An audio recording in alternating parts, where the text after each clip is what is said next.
everybody, it's Chicken Chat. Oh my goodness, I tried to go live earlier today, but my kids were like all up in my grill and it really wasn't working. So and they're still up and they're still coming trying to get in my grill. Just a minute. So I'm gonna try to be kind of quick. They want me to watch the soccer game with them. So I came out tonight. It's beautiful. The sun is kind of already down and it's a little overcast, and my chicken coop was really stinky, you guys. So stinky. Because when it rains like that, hey Barbara, hey Natalie, when it rains a lot, it just gets mucky and gross in there. You can probably imagine the smell. It's not pretty. And did you guys see my cute new muck boots that my mom got me? They got chickens on them. They're so awesome. Hey Matt. So today I wanted to talk a little bit with you. Hey Heidi. Hey Stacy. I wanted to, gosh you guys, this is a good time. I think I'm going to be moving Chicken Chat to this time because the daytime with everybody home is just not going to work. But today I wanted to talk to you about something that I kind of experienced this month. In the month of May, I really tried to move, make some pretty serious hardcore goals regarding my business. Hold on just a second. Mom? Hey, babe. Grayson, he just messed with the TV, and I don't know how to do it. Okay, well, I'll be done in about 5 minutes, okay? So, you'll just have to wait for me. I'm sorry. I wish y'all hadn't touched it. I'll be there in a minute. I told Grayson to step back. Oh, he told him. He told him. Hey, Natalie. Is that HDMI 3? No. Like with the No. remote? No, I'm busy, honey. I'm in the middle of something. I'll be right there. Of course, they needed me because I decided to do it. They left me alone for about 25 minutes. I should have done it then. But I want to talk to you a little bit about something because I really had some pretty serious goals for the month of May regarding my business. And I worked so hard. Have you guys ever had a goal that you worked so hard for? You probably did everything you could do and you still didn't hit your goal. I know I'm not the only one. But that's what happened to me this month. I worked so hard. Harder than I think I ever have, and I still didn't hit my goal. And it was super disappointing today to realize it wasn't going to happen. Like, really disappointing. So disappointing that I took a nap. I never take a nap. But I just needed a break. Like, I just kind of ran out of it, everything I had. And it's so hard, you guys, because you want to bounce back. You know, you tell yourself, you start talking to yourself. It's a marathon. It's not a sprint. This is with any goal you might have. And I think that sometimes as adults, we kind of get stuck in our day-to-day life. And especially, I found this was happening. Hey, Renata. I found this was happening in mom life. Because if you're not working outside of the home, like, what are your goals, really? Like, my goals used to be not yelling at my kids, which I actually have gotten really good at. What else was my goal? To try to, like, stay on a budget with the grocery shopping. Like, it wasn't really something that fueled a passion within me. My goals really didn't fuel this passion. So that's one of the things I love about running my own business, is that I get to see other people achieve their goals and help them achieve their goals. And I have goals of my own that really, like, fuel me and get me fired up. Like the kind of goals that when you wake up in the morning, that's what you're thinking about. When you go to bed at night, that's what you're thinking about. It's kind of exciting to have goals like that again. So this goal was one that I was super, super pumped up about. I really believed that I could do it. But it didn't happen. And probably I'm going to go back in time to when I was a 14-year-old girl, because when I was a 14-year-old girl, I was in a dance group. It was my life. I loved it. It was my family more than anything.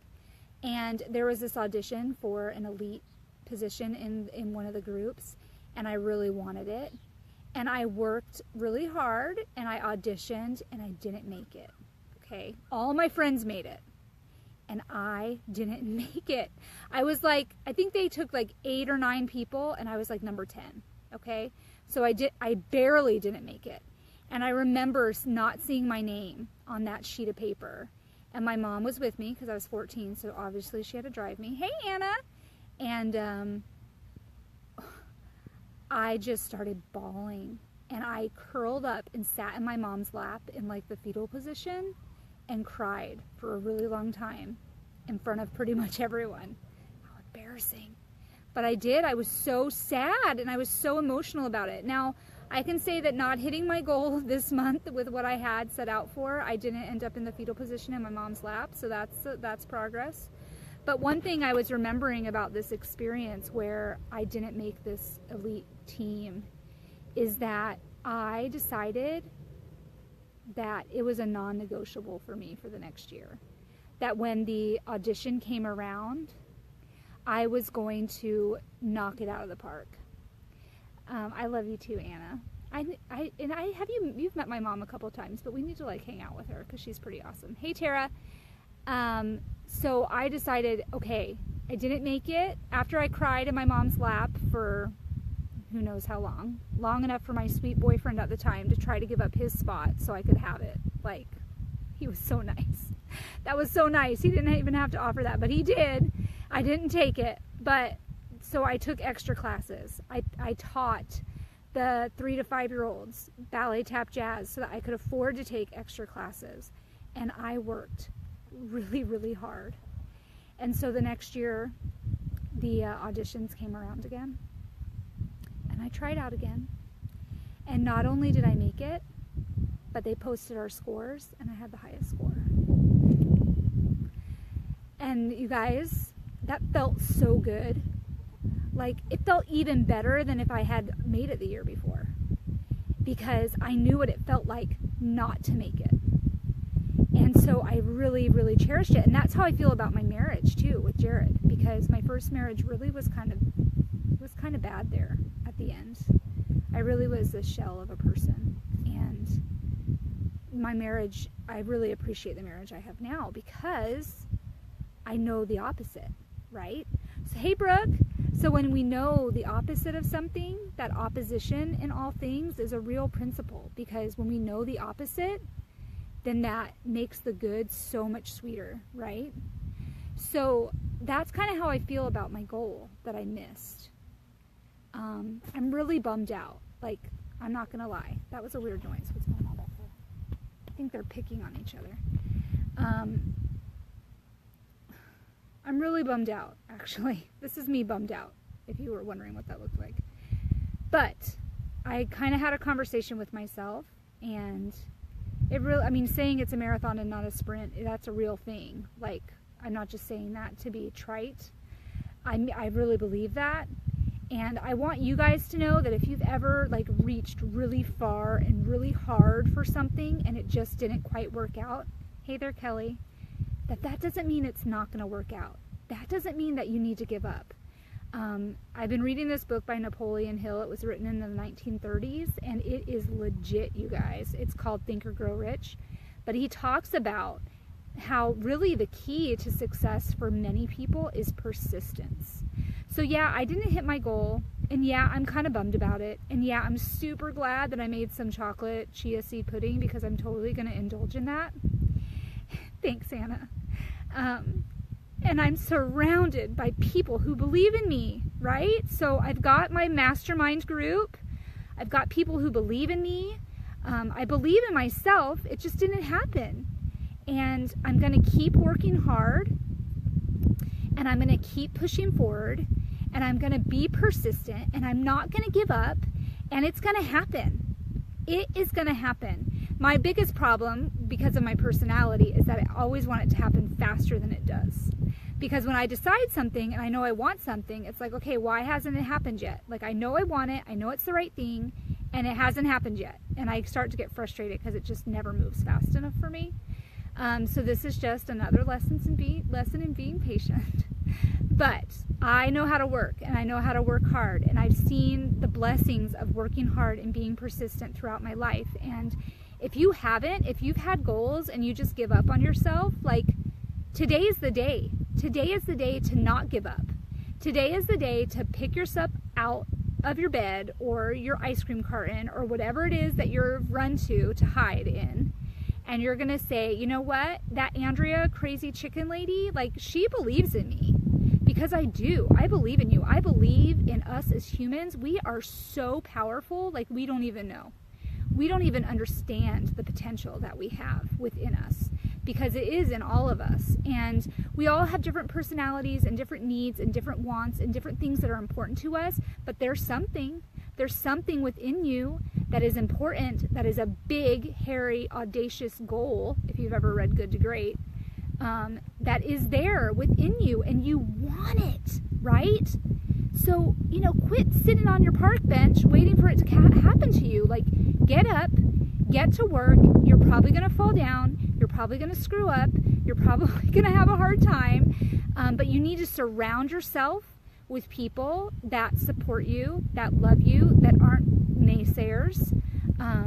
You need to, you know, just get up every day and change one thing and try one thing a little different and do something a little bit different, and it will start to work, okay? Hey, Jennifer. Guys, you're going to hear me say this over and over again because I believe it to be true. Small changes over time lead to huge results, okay?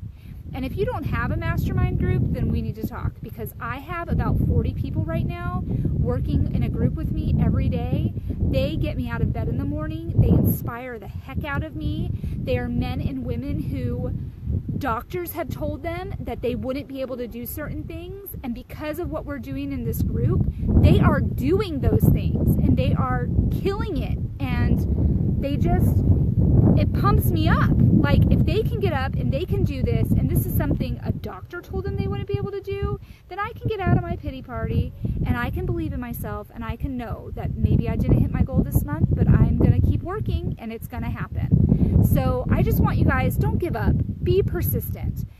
If it's something that you are passionate about and you love, and maybe now don't be unrealistic. Like, I don't want Simon Cowell to be the first person. I read this in a book. You don't want Simon Cowell to be the first person to tell you that you can't sing, right? Like, there is some realism to things. But if it's something you really believe in and you know in your heart that it is something you should be doing, then just keep going. Like, you have got this. Life is not easy. It's not meant to be. But if you don't push yourself and you don't stretch yourself, then you're going to look back and you're going to really wonder, like, what you did with yourself and with your life. So whatever that goal is, guys, you got this, okay? This is your pep talk. Consider this your pep talk. And like I said, if you need a mastermind group, I got one. And it is killing it. And, you know, I may be all about my workouts and all about trying to eat right, but it is so much more than that for me.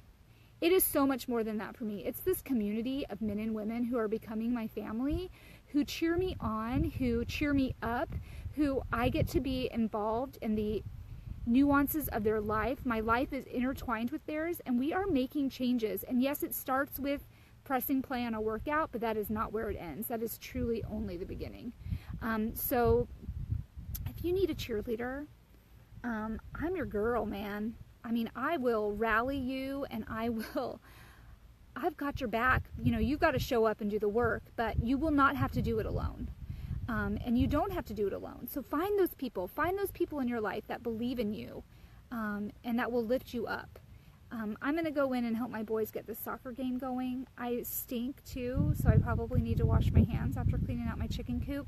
But thanks for joining me tonight, and I think this is going to be my regular time. It's a lot more peaceful. The kids are not all up in my face, so even though I love them, but it's hard to, like, get my emotions going and tell you how I really feel when I'm trying to make sure they're not, like, I don't know, doing something weird in front of the camera.